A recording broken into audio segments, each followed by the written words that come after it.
My name is Peter Best and we're at the European PERS Awards sponsored by Boehringer Ingelheim.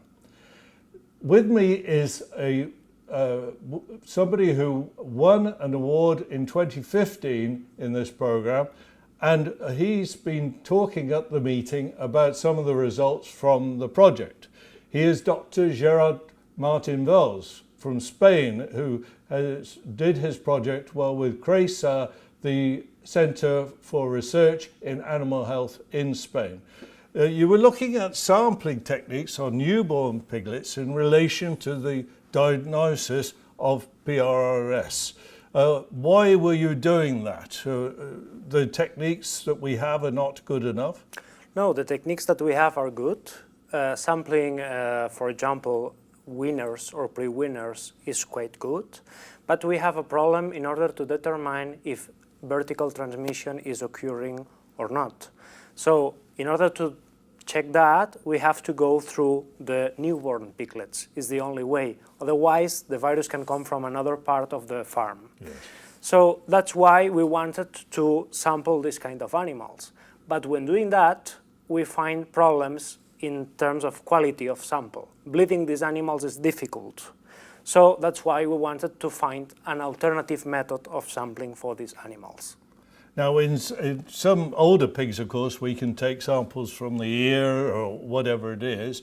Those sort of things are rather difficult or impossible in very small newborn pigs.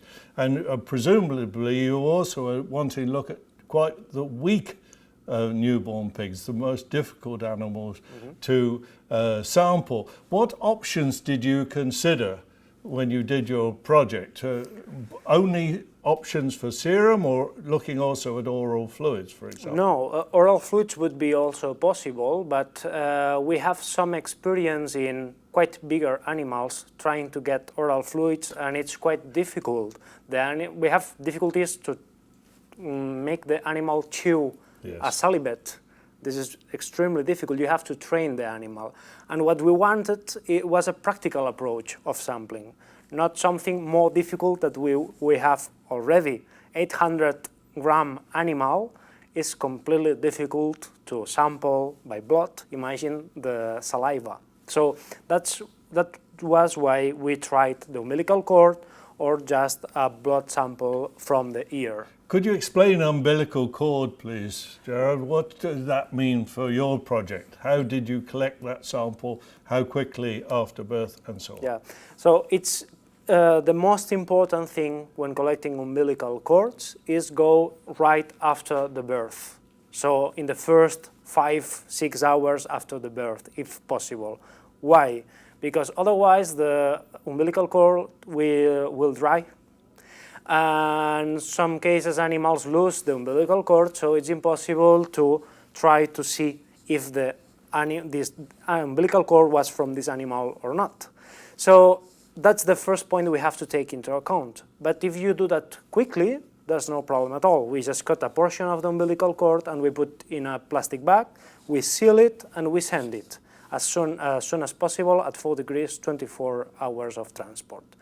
With doing that, no problem at all with umbilical cord.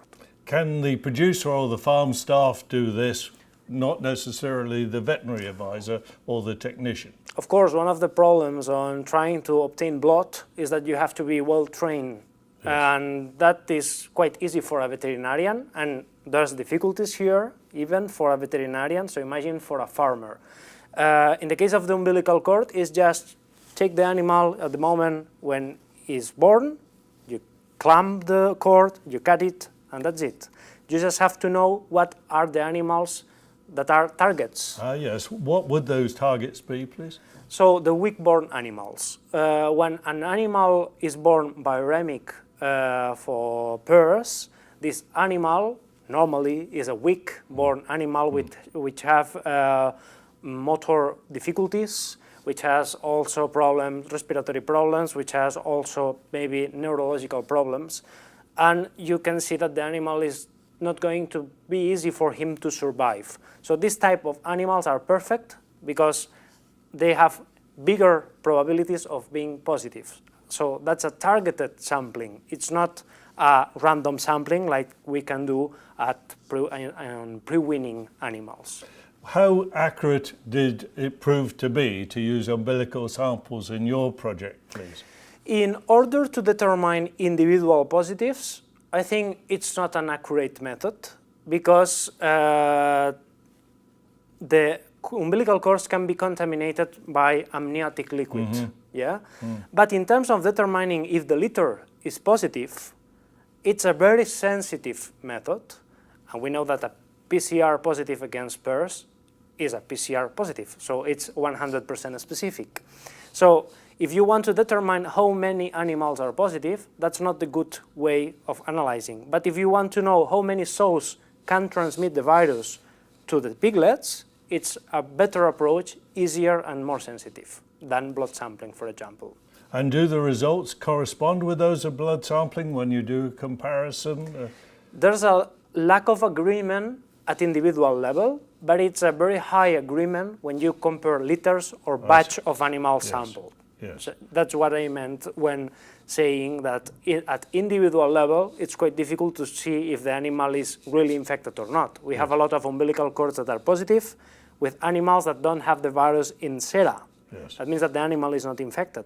But if you want to determine if the environment is contaminated, that's what we want to see, if the farm is unstable and vertical transmission is occurring, umbilical cord is a very feasible, fast, and sensitive method of sampling. Sounds very encouraging. Do you think it will be used more and more then? Is it being used increasingly since your project? Not now. We know that some veterinarians uses part of the placenta instead of umbilical cord. That could be also a nice approach. I think it's equivalent, yeah. But we have still to do some tests in order to compare, for example, the sensitivity of the pre-weaning sampling in order to determine unstable or stable farms.